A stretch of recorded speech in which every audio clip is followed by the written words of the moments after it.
Free audio post-production by alphonic.com. This week on the Taking 20 podcast. Cults will often have a derogatory term for those who aren't members of the cult, or worse, people who leave it. They are called the ignorati, the unworthy, the wanderers. They will speak derisively about these people as if they have no value since they are no longer in the know, in the cult.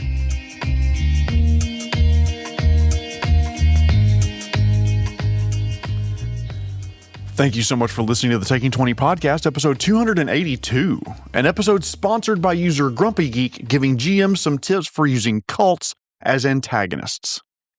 I want to thank this week's sponsor, wheat. Yes, that wonderful plant that makes bread. I can't stand being in a field of wheat.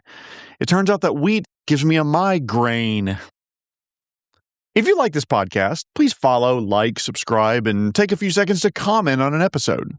Every time you do, it feeds back into this whatever mythical algorithm and increases the chance that someone else who would enjoy the podcast can find it. So if you take a few seconds to do so, thank you so much.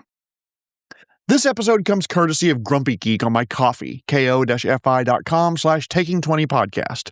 They submitted the idea weeks ago. I'm just now getting around to it. My apologies for the delay.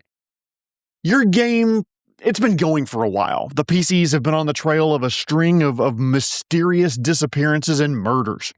They finally reach a torchlit cave outside of town, and there are 5 mysterious figures in dark red robes surrounding a floating, glowing stone, and they chant in some strange language none of you understand. At the edge of the torchlight, there are a dozen more people in gray robes, their heads bowed, chanting along with the leaders. As the party prepares to charge in to disrupt the ceremony, there's a hand on one of your shoulders and someone whispers your name. You look over and see your guild leader? His prayer interrupted and he stares at you in disbelief. Malakesh, I didn't know you were a true believer. This simple job of breaking up a dark cult just got a lot more complicated. Today we're talking about cults and why they sometimes work and sometimes don't work as antagonists, and how GMs can run them as antagonists for the party. Let me begin by saying, to figure out how to use cults in a fantasy world, I may use analogies from Earth, simply because that's where all of us live, I think. We'll be discussing psychology, language of cults in a fantasy world, but may use Earth situations as analogies to help in understanding.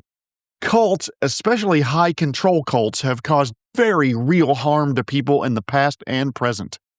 My goal is purely to look at the mechanics of how and why these organizations operate, so we can make more realistic versions of them in our games. In no way do I mean to offend anyone, make light of anyone's experiences, or target any specific groups. This is a heavy, heavy topic, and if it is sensitive for you, please feel free to sit this episode out and take care of yourself. I would love to hear your thoughts, though, in the comments or directly from you. Feedback at taking20podcast.com. As I started to put the episode together, by the way, I recognize that the hardest question to answer needs to be defined first. How do you define a cult?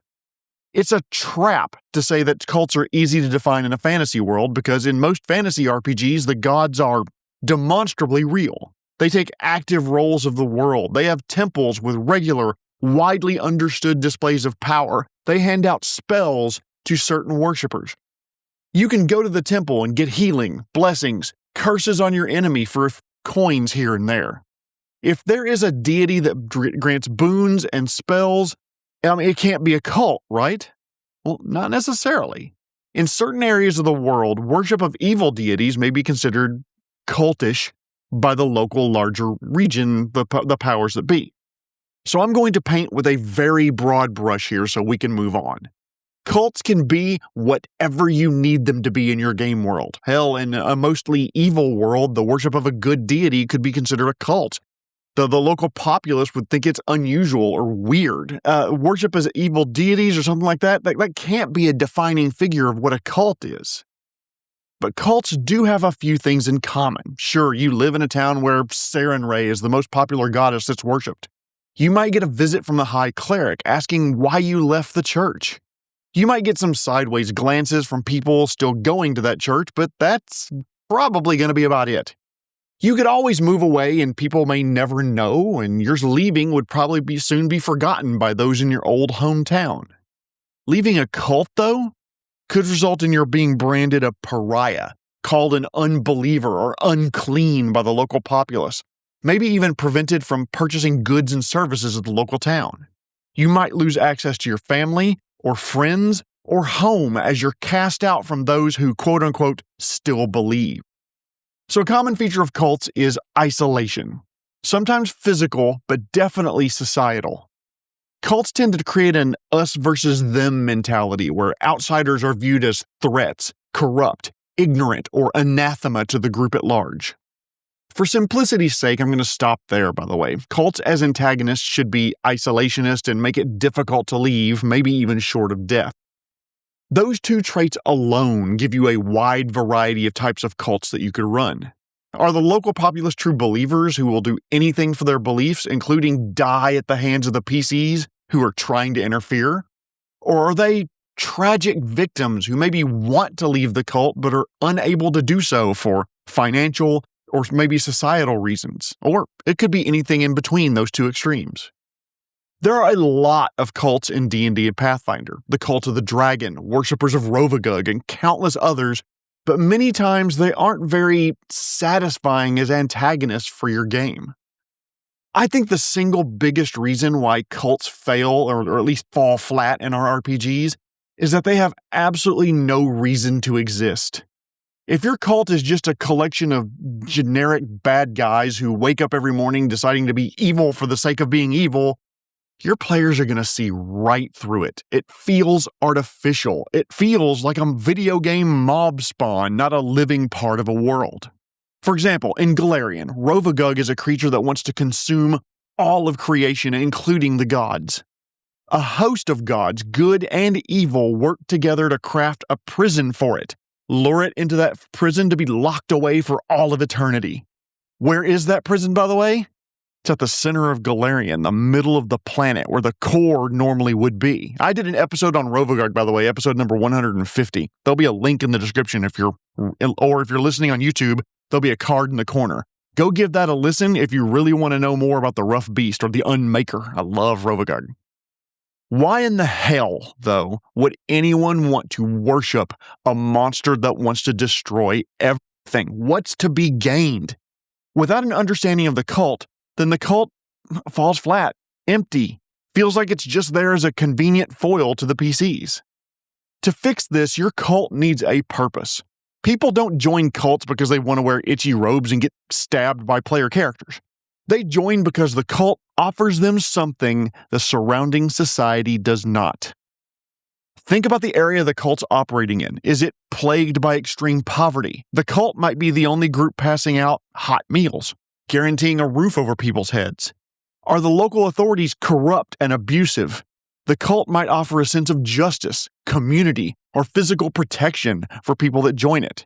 Your cult needs a pitch. It needs to fill a gap in the RPG world. When your players finally corner a low-level cultist, the NPC shouldn't sound like a cartoon villain. They should sound like someone who genuinely believes they found something that they desperately needed and they're not getting from the local authorities. And that's part of the interesting features we could discuss, the old bait and switch. They didn't know they were joining a group that's trying to end the world. They thought they were getting a discount at Buc-ee's. Editor Jeremy here, by the way. For those who don't know, Buc-ee's is a convenience store chain that is spreading in the U.S. It's known for its large number of gas pumps, wide variety of merchandise, and food options. Now, I'm not saying Buc-ee's is a cult, but that giant smiling beaver is pretty charismatic, and people do make 100-mile pilgrimages to one of the locations and emerge wearing the beaver's face on their pajama bottoms. I will say that I don't think that Buc-ee's is trying to destroy the world. That brisket sandwich may make me overlook my concerns if that's their goal. I better leave Buc-ee's behind before I get sued. They joined this group for a promise of healing, help with their crops, justice for loved ones, and get roped into the more dangerous stuff down the line. So the cult needs a purpose or a goal. The members shouldn't just be hanging out in that cave waiting for a group of adventurers to come up and kick their teeth in. A good antagonistic cult is an active, moving threat. What are they trying to achieve? And more importantly, why does it have to happen right now? Maybe they're trying to summon a forgotten deity, overthrow the local baron, or hoard all the town's silver for some massive ritual. Whatever it is, that goal needs to put them in direct, urgent conflict with the world around them. Giving the cult a ticking clock, and suddenly those faceless goons aren't just speed bumps anymore. They are a desperate, dangerous time bomb that the PCs need to defuse quickly by any means necessary. Bad cults are just faceless goons in colored robes, any one just like the other. They all have the same stats, and it gives the PCs no qualms about murdering them by the baker's dozen. But imagine if it's not just some faceless NPC cultist, but mid-battle the PCs recognize one of them as the local tavern owner, the local viscount, their butler. Now it personalizes the stakes and makes the PCs realize that anyone could be a believer, even those they interact with regularly on a daily basis, or maybe even those they trust with their lives. They may even know in their heart of hearts that what they believe and what the cult is trying to accomplish is wrong. But to leave on their own volition, even if they could, see earlier discussion about cults being difficult to leave, they would have to be strong enough to admit that for the past days, weeks, months, whatever, they were conned, duped, bamboozled, baited into joining a group, and that they were wrong. Some of them would rather die than come face to face with that harsh, stark reality that they were conned or fooled. Some cultists can have a tragic justification for not leaving. For example, maybe leaving the cult would mean that they were wrong and everything that they gave up to join was in vain. No, it has to be real. Otherwise, they sacrificed my child for nothing. See? Now the cult just became a lot more interesting. It's not goon number 336. It's Maria from accounting who gave up her family and friends, maybe even her own child, to support this cult that she originally joined for a brisket discount. Okay, far-reaching, but you see where I'm going here. Cults need to have a public face, and cults need to have a purpose in your game. Cults also have a unique way of speaking to one another and about the world around them. While researching this episode, by the way, I went down a couple of deep rabbit holes about cults and how they operate and that kind of thing, and I found a fascinating video by linguist Amanda Montell, based on her book Cultish. I'll put a link to the video I watched in the description. It is a fascinating discussion of cults and their phraseology, and they have their own terms that reinforces staying in the cult. In that video, by the way, and I'm definitely oversimplifying this, please go watch it, cults use cliches, catchy, easy-to-remember phrases that shut down outside challenges to beliefs. Deniers are but shadows, or doubt is the fruit of the unworthy. These phrases sound profound, especially at first to those who are members of the cult, but the phrases really actually mean nothing if you break them down in the clear light of not being brainwashed. The purposes of these phrases include reinforcing membership of the group and identifying those who are outside of it. Speaking of phrases, by the way, cults will often have a derogatory term for those who aren't members of the cult, or worse, people who leave it. They are called the ignorati, the unworthy, the wanderers. They will speak derisively about these people as if they have no value since they are no longer in the know, in the cult, in the group, what have you. Lastly, about words, before I move on, cults will often avoid using certain words or even replace them with others. They won't say that a member died, but they were transformed, or to quote the movie Logan's Run, they were renewed. Stealing from non-members, for example, may not even be called theft, it's called reclamation. In extreme examples where cults of Cthulhu and other deities warp the flesh of the believers, they may buy in more and more. They will say that the aberrant, horrible-looking version of themselves that they get transformed into with tentacles for arms and weeping blood for hair is their true self shining through for the lessers to witness. I've been using evil cults a lot, but for clarity, cults aren't always blood sacrifices and virgins strapped to stones. Sometimes they are psychologically manipulative destruction of the mind, the ego, the self is their focus. They are simple manipulators, whether through magical spells or simple charisma that changes a follower's beliefs to align with those of the cult as a whole. Something I just thought of while recording this would be a direct statement that it is powerful to belong to something bigger than yourself. Being a member of a group, even if it's a destructive cult, can have its allure because there's a built-in acceptance and commonality there. God, I do not have time to peel this onion right now, and it's a topic I'm going to leave to you to explore. But people may be afraid to leave a cult and be willing to commit depraved, desperate acts just to feel like that they're part of a collective. So you've designed a cult for your game that uses charismatic manipulation to accomplish its purpose. You've decided who from the local area are publicly or privately members of this cult. The nickel question is, how do you reveal the cult to the PCs? In short, my tip is that cults should be revealed slowly and in stages. Don't just dump all the information about the cult at once so that the PCs discover it all in one session. That leads to a less than satisfactory gaming experience and definitely not an optimal way to use a cult in your game. Cults usually have, I'm going to call them tiers. And the best way to reveal them is via those tiers. So let's assume this is a cult of demon worshippers. And the worship of this particular demon is illegal in this area of the world.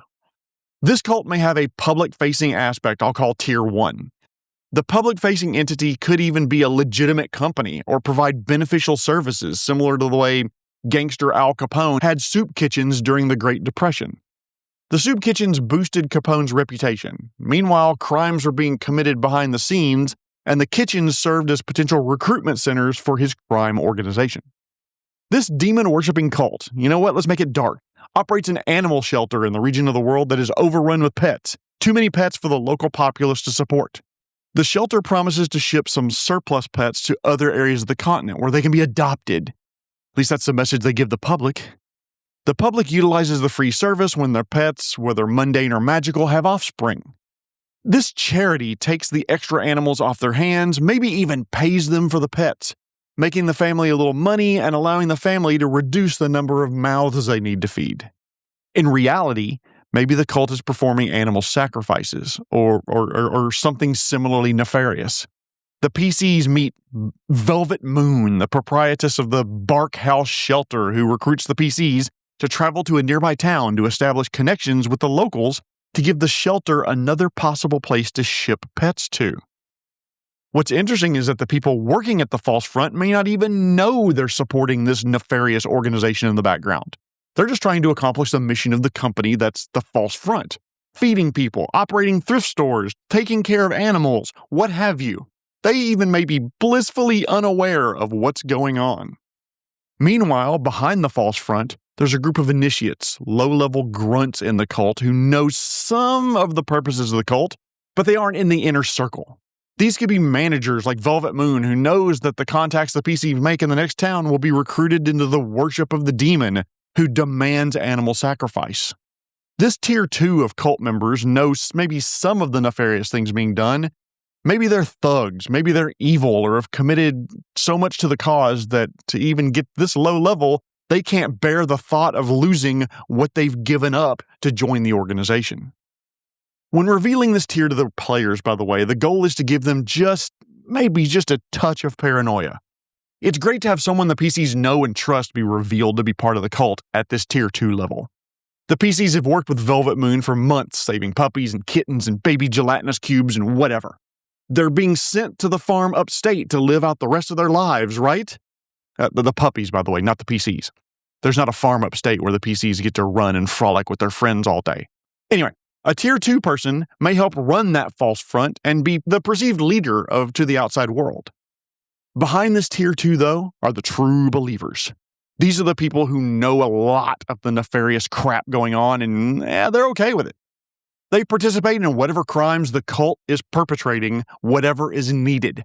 They know the false front is just that, and both actively deceive and recruit potential non-believers to the cult.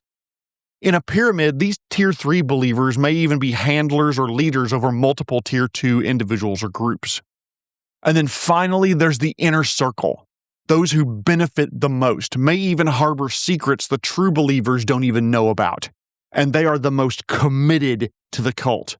They are manipulative, possibly charismatic, higher level, definitely dangerous. These inner circle members may directly control dozens and indirectly control hundreds of followers that are willing to do whatever they command, even die should it be necessary. All this to say is that I have some tips if you want to use cults as your antagonistic organization in your campaign. First off, as I mentioned, cults should be revealed slowly and likely in stages. At first, they think maybe the kidnappings are the work of a deranged individual who spouts nonsense phrases about the maw that swallows all. They find the person, put them in jail, and that's that, right? All right. Job well done, everybody. We're done. Wrong. Maybe a few nights later, there's a murder with a message scrawled into the victim's blood that the maw is coming, or the maw sees your sins. Something that gives a hint that maybe it wasn't just that one crazy person. They go back to the prison because they want to interview them, but they aren't available. They've broken out. They were murdered or something similar. Was the second murder just a copycat killing, or is there something much bigger going on? Signs point them to a tavern at the edge of town where they meet the family who owns and operates it. They mention that they might have heard strange things in the night, and their herd of cows have been acting really strangely when the sun goes down. The party agrees to guard the herd and fend off maybe it's a strangely aggressive attack by wolves. Upon examining the bodies, they see the wolves are mutated. Their eyes and snouts just aren't quite right, enlarged in asymmetric ways, or teeth just too big for their mouths. Sorry, I've actually been playing a lot of Call of Cthulhu lately. Those kinds of descriptions are fresh in my mind. The family thanks the PCs for their help, and maybe here's where you drop a linguistic hint. Something isn't quite right. The daughter says maw instead of teeth or snout. Later that night, the tavern is absolutely packed, but not lively. It's like the regulars are waiting for something, and you know behind the screen that something is for the PCs to leave so the cult meeting can start. The PCs observe people leaving in small groups, heading various directions into the town. Could be completely harmless, or they could be going to do whatever it is the cult's doing around town, scouting future areas for bases, observing areas for possible victims, that type of thing. The PCs finally get a solid clue about a future attack, reports of people hanging around, watching, not buying anything at the market. Then they fend off the attack and find a note about the meeting, which is located at, you guessed it, the tavern at the edge of town. They infiltrate the cult to discover that the family leads a group of worshippers of a demon who wants to consume the world, Rovagug if you're on Galarian, and now the cult is revealed. But the question still remains, how do the PCs stop an organization that is dozens strong, might have the blessings of a destroyer god, and contains members the PCs have trusted in the past? That is up to you, my beloved DMs out there, and however you want to use that cult you've just built for your game. This was a primitive and completely off-the-cuff example, and with a little thought and planning, you can put together an organization that serves as a campaign-level antagonist for the PCs. By the way, if you want some inspiration for cults, it just so happens that a user on Reddit called Level Distribution 46 created a secret society cult generator. I'll put a link in the description of the episode. It's actually really neat for coming up for ideas. Go check that generator out. Tip number 2. Cults can be as easy or difficult to remove as you need them to be for your game. Here's what I mean. If your cult has multiple levels or tiers, if you remove one lieutenant or tier 1 or tier 2 or hierophant or whatever the low-level controllers are called, there could be another one just ready to step in and take its place. Lots of people are climbers by nature, and there's a power void they're going to try to rise to fill it. They may be worse or better at their job, but they want that position anyway. So if you need a cult to be resilient, that's one way to handle it. There's always someone willing to step into the dead man's shoes and take over their leadership role. However, some cults are cults of personality, where it's the charisma of one person, one being, that keeps the cult together at all. Once the leader is arrested or slain or leaves or what have you, the cult just falls apart. You know, the old cut the head off the snake and the body will die kind of thing. So the entire adventure could revolve around finding out who the real leader is and sending them to prison or to meet the great Cthulhu in the sky, whatever it is for your campaign world. Tip number 3 on cults. consider what would happen if the cult wasn't just a fringe group with weird beliefs operating in secret against the rule of law. What if that cult was integrated to the power of the local area? Government or business leaders can legitimize the cult's practices, either openly or covertly, or maybe they force the police to turn a blind eye to cult activities. That would make for a much different dynamic, as the PCs are working not just against the cult, but may become wanted individuals for trying to root out the cult at all. Final tip, and I can't emphasize this enough. What makes a cult a great antagonist is the uncertainty. At low levels, sure, the party finds the low-level initiates, and with one controlling person who turns out to be barely above them in the cult, as you reveal more about the cult to the PCs, it should start to elicit uncertainty or maybe even full-on paranoia as they realize they don't know how far these tendrils spread, how integrated this cult is, who the followers are, and they all of a sudden realize that they're facing an opponent that is much more dangerous than they initially realized. Cults can be a lot of fun to run from behind the screen, as long as they're not just generic villains who all wear the same uniform and are indistinguishable from one another. Give the cult a purpose, give it tiers, maybe even a legitimate front that most of the world knows about, and the secret organization operating behind the scenes. Have the PCs know some of the members so they're surprised when they get the roster of cult members. Reveal the cult slowly and make the leaders charismatic, powerful, and dangerous. If you do all of that, I'd be willing to bet that you and your players would have fun doing it. Grumpy Geek, I hope this was interesting and enlightening, and I hope this answered the bell to the topic that you wanted to cover. Thank you so much for the topic idea. Feel free to reach out to me directly if you have any comments. Thank you to everyone who listened. If you have topic ideas, send them to me, ideally with a donation to my coffee, ko-fi.com/taking20podcast, or you can email it to me, feedback@taking20podcast.com, or you can find me on social media. Links are down in the description. Tune in next time when I'm going to go back to basics a little bit for my beloved DMs out there, when and how to say no to players. But before I go, I again want to thank our sponsor, Wheat. I tried to interview someone who grows wheat, but I couldn't find any. Turns out there were barely any to find. This has been episode 282, giving some tips about running cults. My name is Jeremy Shelley, and I hope that your next game is your best game. The Taking 20 podcast is copyright 2026 by Jeremy Shelley. The opinions or views expressed by guests are their own and do not necessarily reflect those of the host. References to game system content are copyright their respective publishers. Free audio post-production by alphonic.com.